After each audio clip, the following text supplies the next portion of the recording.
तॾहिं चयईं त मां हाणे बैतुल मुक़द्दस ॾे हिजरत करे थो वञा। ख़ुदा ताला मूंखे पाण इहो रस्तो ॾेखारींदो ऐं मूंखे उते पहुचाईंदो। जॾहिं बैतुल मुक़द्दस में आयो त उते धणी ताला खां दुआ घुरियईं, रब्बि हबली मिनस्सालिहीन, ए परवरदिगार मूंखे पंहिंजी इनायत सां हिकिड़ो नेकोकार फर्ज़ंद अता कर। वबशरनाहु बिगुलामिन हलीम, पोइ असां इब्राहिम खे हिकिड़े जवान बुर्दबार तहम्मुल वारे जी बिशारत ऐं ख़ुशख़बरी ॾिनी। तफ़सीर मदारिक लिखियो आहे त हिन आयत में टिनि ॻाल्हियुनि जी बिशारत आहे। हिकिड़ी हीअ त उहा औलाद जेका मिलंदसि सो पुट मुज़क्कर हूंदो, ऐं ॿी त उनजी उमिरि बि वॾी थींदी, बालिग़ थींदो, छो त अल्लाह ताला उनजे बाबति फरमाए त उहो हलीम हूंदो। सो हलीम जो लफ़्ज़ बालिग़ीअ खां अॻु क़ुरानी ख़िताब मूजिबि सही न थींदो। टियों जो उहो हूंदो हलीम बुर्दबार ऐं कांग वारो। उन खां वधीक ॿियो कहिड़ो इल्मु आहे जो जॾहिं पिणस खेसि ज़बह बाबति चयो त उनखे चयाईं, बाबा अवी मूंखे बेशक ज़बह करियो, सतजिदुनी इंशाअल्लाहु मिनस्साबिरीन, तव्हीं मूंखे ख़ुदा लाइ घुरियो आहे त सब्र कंदड़नि मां ॾिसंदव। हज़रत साईं अब्दुल साहब फरमाइनि पिया त औलाद घुरिजे त टे दुआऊं रब खां घुरिजनि। हिकु त रब औलाद ॾे, ॿियो हयाती वारी ॾे ऐं फर्मा बरदार ॾे। औलाद थे वफ़ात करे वञे, औलाद थे नाफ़रमान थे, या औलाद थे सालिह थे पर हयाती न हुजेसि। तंहिं करे रब औलाद बि ॾे, सालिह बि ॾे, हयाती वारी बि करे ॾे। फलम्मा बलग़ मअहु सय, तफ़सीर ख़ाज़िन लिखियो आहे त हिन जी माना आहे त जॾहिं उहो फर्ज़ंद हज़रत इब्राहिम अलैहिस्सलातु वस्सलाम जो डुकण साण गॾिजी जबल ॾे हलण जहिड़ो थियो, जॾहिं जवानीअ खे वेझो थियो साण गॾिजी कमकार करण जहिड़ो थियो, किन चयो आहे त उन ॾींहंनि में उनजी उमिरि 13 साल हुई, किन चयो आहे संदसि उमिरि 7 साल हुई। قال يا بني إني أرى في المنام أني أذبحك فانظر ماذا ترى। तफ़सीर मदारिक ऐं रूल बयान लिखियो आहे त 8 तारीख़ ज़ुल्हज जे, जंहिंखे तरवीह जी राति चवंदा आहिनि, हज़रत इब्राहिम अलैहिस्सलातु वस्सलाम ख्वाब में ॾिठो त कर को शख़्स चवेसि थो त ए इब्राहिम, तूं हिन पंहिंजे पुट खे ख़ुदा जे रस्ते में उथी ज़बह कर, ऐं उहो ख़ुदा ताला तोखे अमर कयो आहे। पोइ सुबुह जो जॾहिं उथियो, सुबुह खां शाम ताईं उन ख़्याल में हो त हीउ ख्वाब ख़बर न आहे त ख़ुदा जे तरफ़ां आहे या शैतान जे तरफ़ां। तंहिं करे उन ॾींहं जो नालो तरवीह पियो। पोइ जॾहिं वरी नाई राति जो सुतो त वरी बि उहो राति वारो ख्वाब ॾिठाई, तॾहिं सम्झाई त उहो ख्वाब ख़ुदा जे तरफ़ां आहे। तंहिं करे उन ॾींहं खे अरफा जो ॾींहुं चवंदा आहिनि, यानी सुञाणप जो ॾींहुं। पोइ 3 राति 10 तारीख़ बि अहिड़ो ख्वाब ॾिठाई, तॾहिं पुट जे कोहण जो ख़्यालु पको कयाई। तंहिं करे उन ॾींहं ते यौम नहर नालो पियो, यानी ज़बह जो ॾींहुं। तंहिं करे हज़रत इब्राहिम अलैहिस्सलातु वस्सलाम पंहिंजे पुट जो रायो पुछो, ए मुंहिंजा पुट, मूं ख्वाब में ॾिठो त तोखे ज़बह थो कयां, उन बाबति तुंहिंजो कहिड़ो ख़्यालु आहे, ऐं तूं ध्यानु करे ॾिस त उन बाबति तुंहिंजो कहिड़ो रायो आहे।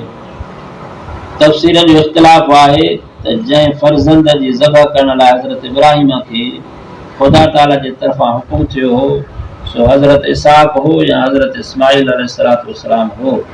किन चयो आहे त हज़रत इसहाक़ हो। तफ़सीर बिन जुरैर उनखे ज़ोर वठायो आहे त मगर हाफ़िज़ बिन कसीर हिन ॻाल्हि ते ज़ोर भरियो आहे त उहो हज़रत इस्माइल अलैहिस्सलातु वस्सलाम हो, ऐं अक्सर ॿिया सभु मुफ़स्सिर बि ईअं था चवनि हज़रत इस्माइल अलैहिस्सलातु वस्सलाम हो। क़ुरान शरीफ़ में ईअं साबित पियो थिए। तंहिं बाबति हीउ क़ुरान शरीफ़ जो दलील आहे त हिन खां अॻु मथी आयत शरीफ़ में हज़रत इब्राहिम अलैहिस्सलातु वस्सलाम बैतुल मुक़द्दस में अची दुआ घुरी, रब हबली मिनस्सालिहीन, मुंहिंजा रब मूंखे को शोकर नेकोकार अता कर, जंहिंखां पोइ अल्लाह ताला फरमायो त असां इब्राहिम खे हलीम शोकर अता कयो। वबशरनाहु बिग़ुलामिन हलीम, उन हलीम शोकर बाबति उहो ज़बह जो क़िसो पधिरो पियो। फलम्मा बलग माहु सय यानी जॾहिं हू डोड़ण डुकण जहिड़ो थियो त हज़रत इब्राहिम अलैहिस्सलातु वस्सलाम हुन सां ज़ब वारे ख्वाब जी ॻाल्हि कई। वो सॼो किसो हुन हलीम ग़ुलाम जो आहे। तंहिंखां पोइ अल्लाह ताला फरमायो वबशरनाहु बिइस्हाक़ नबिय्यन मिनस्सालिहीन। असां इब्राहिम खे इसहाक़ जे पैदा थियण जी मुबारक ॾिनी ऐं इसहाक़ खे ख़ुदा नबी सालिह फरमायो जी मथे फर्ज़ंद खे हलीम फरमायईं। तंहिं मां उहा ॻाल्हि साफ़ साबित पई थिए त उहो शोकर हलीम जंहिंजे लाइ उहो ज़बह जो किसो वाक़ियो थियो इसहाक़ खां सवाइ ॿियो हो, न त वरी ॿियो दफ़ो साॻी ॻाल्हि खे मोटाइण जो कहिड़ो ज़रूर हो। उहा ॻाल्हि मुफ़स्सिरनि वटि साबित आहे त हज़रत इब्राहिम अलैहिस्सलातु वस्सलाम खे रुॻो ॿ फर्ज़ंद हुआ, हिकु हज़रत इस्माइल अलैहिस्सलातु वस्सलाम, ॿियो हज़रत इसहाक़ अलैहिस्सलातु वस्सलाम। उन्हनि खां सवाइ ॿियो फर्ज़ंद न हुयसि। उन खां सवाइ हज़रत इसहाक़ खां हज़रत इस्माइल 14 साल वॾो हो। उहो हिकिड़ो पुरानी दलील बस आहे। हज़रत इस्माइल अलैहिस्सलातु वस्सलाम जे ज़बह हुजण ते बाक़ी इन मौजूदा तौरेत में जेको लिखियल आहे त उहो ज़बीह हज़रत इसहाक़ अलैहिस्सलातु वस्सलाम हो। तंहिं बाबति असीं केतिरा ई दफ़ा चई चुका आहियूं त उहो तौरेत जो अॼुकल्ह मौजूदु आहे सो साॻियो ई हज़रत मूसा जो अहद वारो बेअईनी तौरेत नाहे, बल्कि उन मां को मुंतखिब आहे, सो बि तहरीफ़ ऐं तब्दील खां ख़ाली न आहे।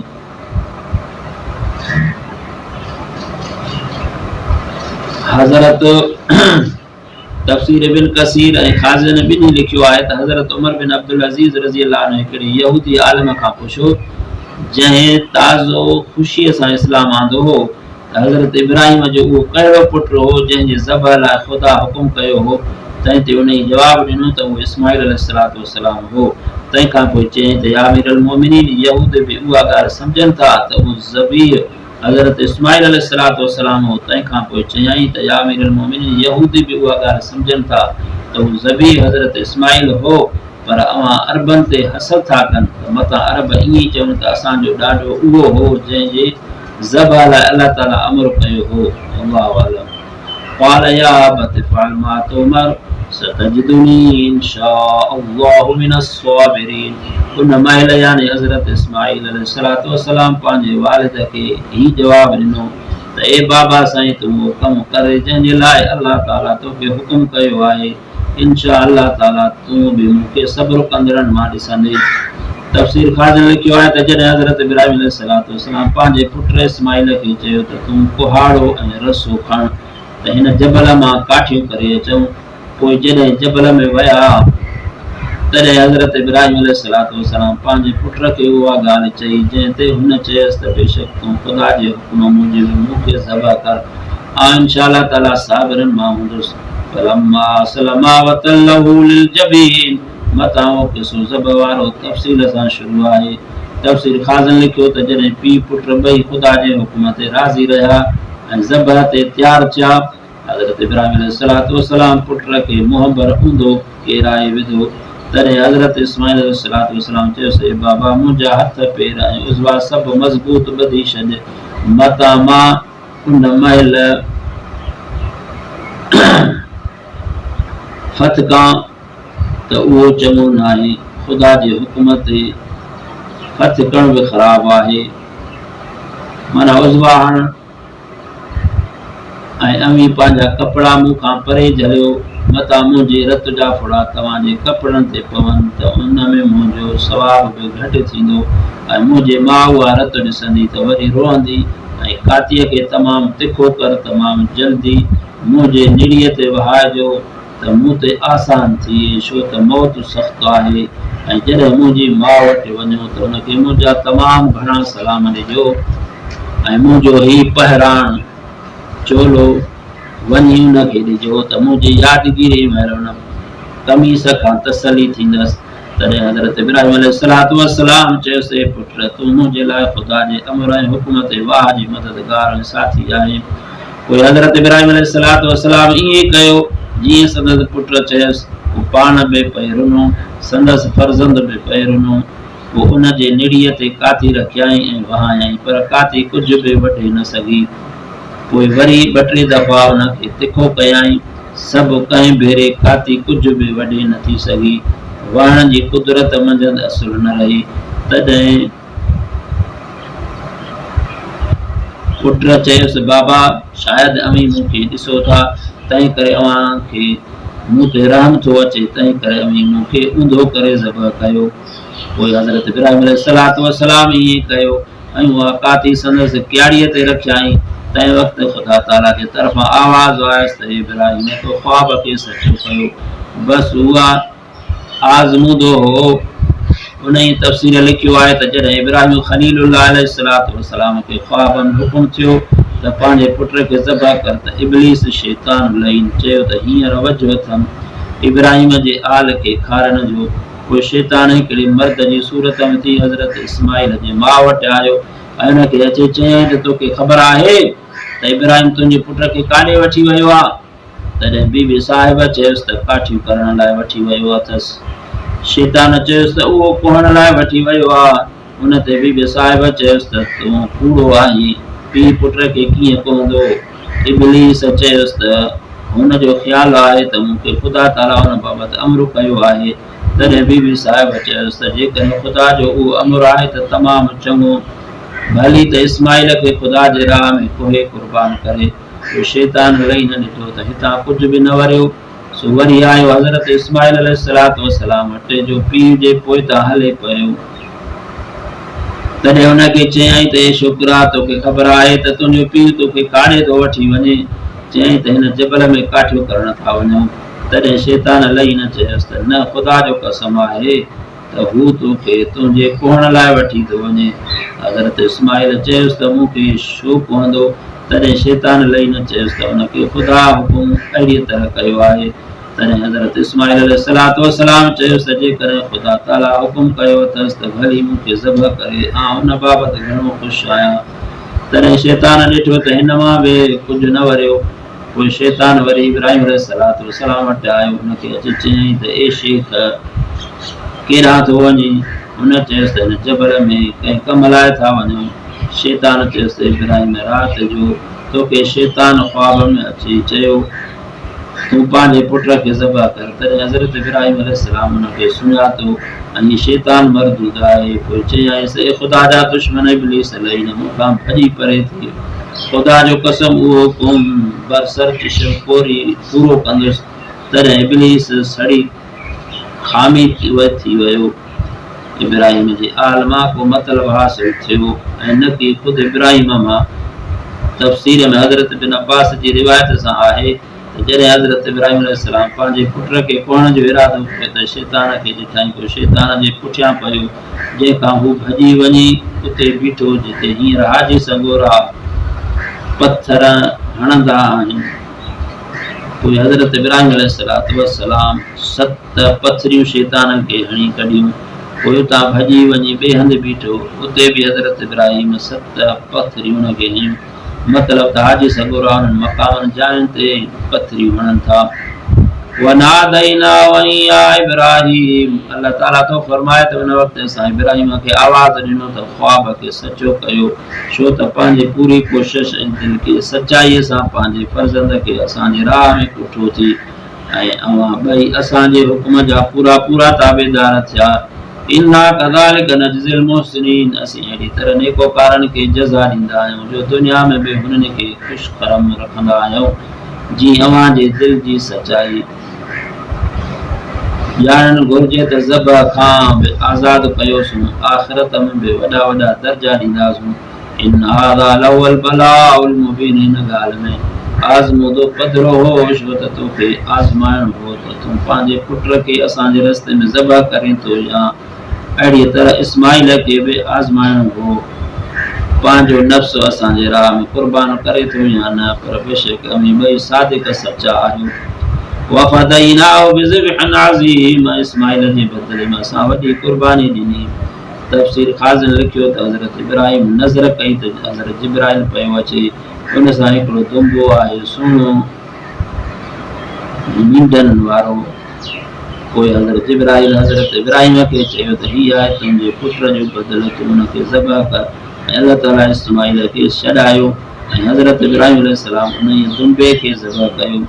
तफसीर मदारिक लिखियो आहे त जॾहिं हज़रत इब्राहिम अलैहिस्सलातु वस्सलाम तुम्बे खे ज़बह कयो त हज़रत जिब्राइल चयो त अल्लाहु अकबर अल्लाहु अकबर।